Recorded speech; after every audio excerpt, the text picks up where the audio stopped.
Beleza, pessoal. Então vamos continuar a nossa aula de QTL e arquitetura genética. Nesse segundo bloco, a gente vai olhar para os padrões encontrados, ou, em outras palavras, como é que é a arquitetura genética de caracteres contínuos. Quantos genes? Poucos? Muitos? Os efeitos são pequenos? Os efeitos são grandes? Tem dominância? Não tem dominância? Tem epistasia? Não tem epistasia? É isso que a gente vai olhar agora.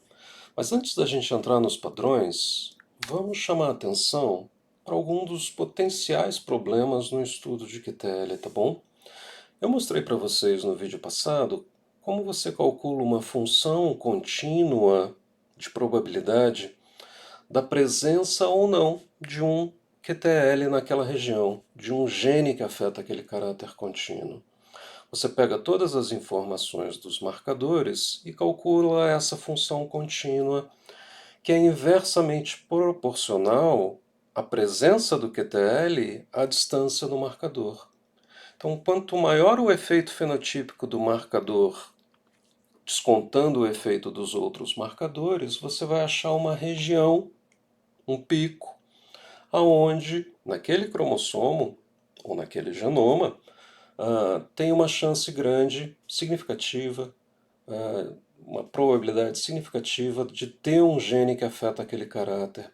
Repara que essa região pode ser muito grande, como nesse exemplo aqui de milho. Está entre vários marcadores aqui, é uma porção substancial do genoma. Então, no fundo, a primeira coisa que a gente chama atenção é que o número de QTLs identificado é uma subestimativa do número de genes ou loss. Porque numa região tão grande quanto essa, eu posso ter muitos genes ali e estou contando apenas como um QTL. Vários desses genes podem estar afetando aquele caráter. Ainda mais se você considera que na maioria dos genomas, genes funcionalmente relacionados tendem a estar agrupados conjuntamente nos cromossomos. Então, se eles têm a mesma função, é razoável você supor que vários deles estejam, por exemplo, afetando a produção de grão no milho. E você vai estar contando como apenas um QTL, como apenas um locus, tá? Mais ainda, você só vai enxergar o que os marcadores te permitirem, com a resolução que estes marcadores têm, ou seja, o grau de resolução que você tem é a distância que você tem entre esses marcadores. Terceira coisa a ser levada em consideração. A gente pode ter genes com efeitos positivos e negativos numa mesma região identificada. E o que vai acontecer? Ora, se eu tenho genes aumentando o tamanho corporal e diminuindo o tamanho corporal, se eu não tenho nenhum marcador entre estes genes, quando eu considero o efeito naquela região, esse efeito pode ser nulo, porque o aumentar está contrapondo o diminuir. Logo, os QTLs são uma subestimativa assim grosseira do número de genes que devem estar afetando aqueles caracteres. Mais ainda, como qualquer coisa em estatística, a detecção de um QTL vai depender do tamanho do efeito fenotípico. Ou seja, se um locus afeta o fenótipo pouco, se o efeito fenotípico dele é pequenininho, vai ficar difícil detectar um efeito daquele locus sobre o caráter, dado o tamanho do experimento, dado o número de amostra que você tem, o número de indivíduos que você amostrou. E aí vocês têm que lembrar que os experimentos têm tamanho de amostra limitado, por questões práticas, como por exemplo o dinheiro disponível, o espaço para criar os animais ou as plantas, o custo da genotipagem, porque tem um custo envolvido em você conhecer o genótipo de cada indivíduo. Então, quanto menor a diferença fenotípica, mais amostra eu preciso para saber se aquela diferença é significativa ou não. Então, genes de efeito pequeno sobre o fenótipo tendem a não ser detectados tão facilmente. E a gente tem que ter isso em mente quando a gente olha para os padrões encontrados. Finalmente, óbvio, a gente só enxerga uma região de maior probabilidade do efeito fenotípico, e é só. A resolução vai depender da densidade de marcadores. Em humanos, os estudos atuais de QTL têm uma densidade muito alta, tá? Como a gente já viu lá num exemplo da aula do Diogo, se aproximando a uma distância entre marcadores, na qual nesse intervalo, em geral, vai ter em média aí 2, 3 genes apenas, o que já é uma resolução bastante alta. Mas aqui, ó, em milho, essa resolução é baixíssima, porque eu só tenho 1, 2, 3, 4, 5, 6, 7, apenas 8 marcadores espalhados nesse cromossomo 5 de milho. Tá bom, gente? Então guardem esses potenciais problemas, porque agora o que a gente vai fazer é olhar para os padrões encontrados. E aí, só lembrando o seguinte: a biologia molecular empodera os pesquisadores no sentido de que agora eu consigo observar os genótipos. Eu sei quem são os genótipos de cada indivíduo na população. Portanto, eu agora tenho como medir se aquele QTL é aditivo, se ele apresenta dominância completa ou se ele apresenta dominância parcial ou incompleta, ou até mesmo se ele apresenta sobredominância ou subdominância. O que é isso? Sobredominância é quando o heterozigoto é maior do que os dois homozigotos. E subdominância é quando ele é menor do que os dois homozigotos. Então agora eu consigo medir o efeito desses genes, não só sobre a média dos fenótipos, mas também se tem aditividade ou se tem dominância. Tá bom, gente? Então vamos responder a nossa primeira pergunta. São poucos ou são muitos genes afetando os caracteres? E qual a intensidade destes efeitos desses genes? Em outras palavras, a magnitude do efeito fenotípico é pequena ou é grande? Aqui vocês têm um estudo de QTL feito para o número de cerdas, aqueles pelinhos do corpo da drosófila, externopleurais, tá bom? Em uma população de Drosophila melanogaster. E vocês estão vendo aqui o número de QTLs identificado e o efeito fenotípico no X. Este efeito fenotípico está representado já como desvios padrões à média, tá bom? Então, se eu digo que tem um QTL com um efeito de mais ou menos 1,9 desvios padrões, isso quer dizer que este único QTL aqui responde para um efeito fenotípico de diferenças no número dos pelinhos da ordem de 1,9 desvios padrões nessa população. Repara que esse é o único QTL com um efeito menor do que 2 desvios padrões.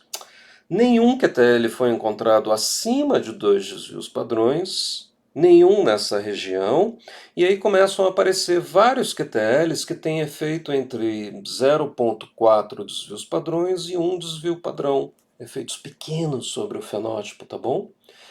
E aqui vocês têm um buraco, ó, zero, uma região onde não foi encontrado nenhum gene com efeito fenotípico pequenininho. Como é que a gente interpreta esses resultados, moçada? Primeiro, o resultado. Tem muitos QTLs afetando, tá bom? Portanto, o potencial número de genes é bastante grande. Segundo o resultado aqui desse experimento, os efeitos fenotípicos são pequenos. Não tem nenhum gene, nenhum QTL, com efeito maior do que 3 desvios padrões. Tá claro? Logo, são muitos genes de efeito pequeno sobre o fenótipo. Ainda mais se você considera o viés estatístico, seria muito mais fácil encontrar genes de grande efeito sobre o fenótipo, dada essa amostra foi tomada. Como nada foi encontrado aqui, é muito significativo que não tenha nenhum gene de efeito grande. Por outro lado, nada foi encontrado aqui, e isto daqui pode ser viés estatístico, porque dado um experimento com, sei lá, 1.000 moscas, não tinha amostra suficiente para detectar um efeito fenotípico tão pequenininho. Tá bom? Esse é um típico resultado de experimento de QTL, e como vocês vão ver, o padrão se repete em todos os organismos estudados até hoje. Quando você olha para o mapeamento do tamanho do fruto de tomate, e aqui vocês têm os cromossomos representados, Azul diminui o tamanho, vermelho aumenta o tamanho. E vocês estão vendo que praticamente todas as regiões do genoma têm pelo menos um gene afetando o caráter, tamanho do fruto do tomate, tá bom? Quando a gente vai para a vaca, e isso daqui é um trabalho bem antigo já, de 1997, para vocês terem uma ideia da resolução na época, que estava em torno de 2,5 centimorgans, tá bom? Eram 1.230 marcadores espalhados pelo genoma da vaca. Hoje em dia a gente está trabalhando com 50.000, 100.000 marcadores espalhados pelo genoma de humanos, de vaca e de camundongo, tá? E aí quando eles foram olhar, olha o que eles encontraram. Analisaram 5 caracteres, tá bom? A taxa de crescimento em verdinho claro, a produção de leite em laranja, a gordura do leite em vermelho, caracteres de pigmentação da pelagem da vaca e de comportamento linear, tá bom? O que quer que isso queira dizer. Não sei o que que era o comportamento linear, se a vaca girava balançava o rabinho em números iguais para os dois lados, ou se estava enviesado, não sei o que eles chamaram de comportamento linear. Mas o importante é que tem um caráter aqui, que é comportamental, nessa cor aqui, meio de burro quando foge. Tá bom. Olhem os cromossomos. Qual é a mensagem desse gráfico? Cada caráter, cada cor, mapeia em múltiplos cromossomos. Em outras palavras, você tem múltiplos QTLs afetando aquele caráter em questão. O mesmo padrão encontrado na Drosophila, lembra? Segundo padrão, o mapeamento dessas regiões não é o mesmo. Ou seja, quem está afetando a taxa de crescimento não necessariamente são os mesmos QTLs que estão afetando a produção de leite e a gordura do leite, tá claro? Em alguns poucos casos, eles se sobrepõem parcialmente, mas na maioria dos casos, não. Então, a taxa de crescimento não necessariamente tem a mesma base genética que a produção de leite e a gordura de leite. Uma parte dessa base genética é compartilhada, uma outra parte não. Tá claro, gente? Terceiro padrão importante aqui. Repara que caracteres que compartilham a mesma função ou desenvolvimento comum tendem a mapear nas mesmas regiões. Produção de leite e gordura de leite são dois caracteres muito próximos do ponto de vista funcional e de desenvolvimento.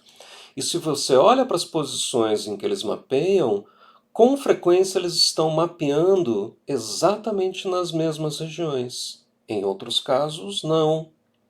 Mas na maioria dos cromossomos você tem regiões sobrepostas que têm influência tanto sobre a produção de leite quanto sobre a gordura do leite.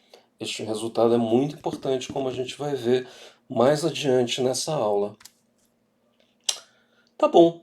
Outro padrão geral encontrado na natureza, tá? Vamos olhar agora para saber se tem aditividade e dominância e o grau que isso tem. Isso está representado aqui em 74 QTLs. Olha o número, hein, moçada? 74 QTLs. Devem ser muitos e muitos genes afetando o caráter de crescimento de partes vegetativas do tomate, tá bom? E isso está representado aqui como uma taxa, dominância sobre aditividade, tá? Lembrando que o D e o A são aqueles valores que a gente calculou já no exercício e para calcular efeito médio de alelo. Ou seja, o A é a diferença dos dois homozigotos em relação à média deles, tá? Esse é o valor de A. E dominância é o desvio do heterozigoto em relação a esse ponto intermediário entre os dois homozigotos. Então, se o heterozigoto desvia para um lado na mesma quantidade de A, isso significa que tem dominância completa. Ora, dominância completa, portanto, seria a situação de uma taxa menos 1 ou mais 1, tá? Quanto mais essa taxa se aproxima de zero, mas não tem dominância, mas o heterozigoto é intermediário entre os dois homozigotos. E se está acima de um ou abaixo de um, vocês de menos um, vocês têm sobredominância e subdominância. Olha o que esse gráfico está mostrando. 74 QTL, 74 regiões diferentes do genoma que afetam a parte vegetativa de tomate. Segundo resultado, tem todos os graus possíveis de aditividade e dominância, desde muitos QTLs onde dominância é praticamente ausente nessa região, até muitos QTLs que têm dominância completa para um lado ou para o outro lado, passando por alguns QTLs que têm sobredominância e alguns QTLs que têm subdominância. E este é um padrão absolutamente geral, gente, tá? Na maioria dos estudos de QTL, temos múltiplos QTLs com tanto aditividade pura quanto dominância pura ou dominância incompleta ou sobredominância ou subdominância. Tudo isso é observado na maioria dos organismos.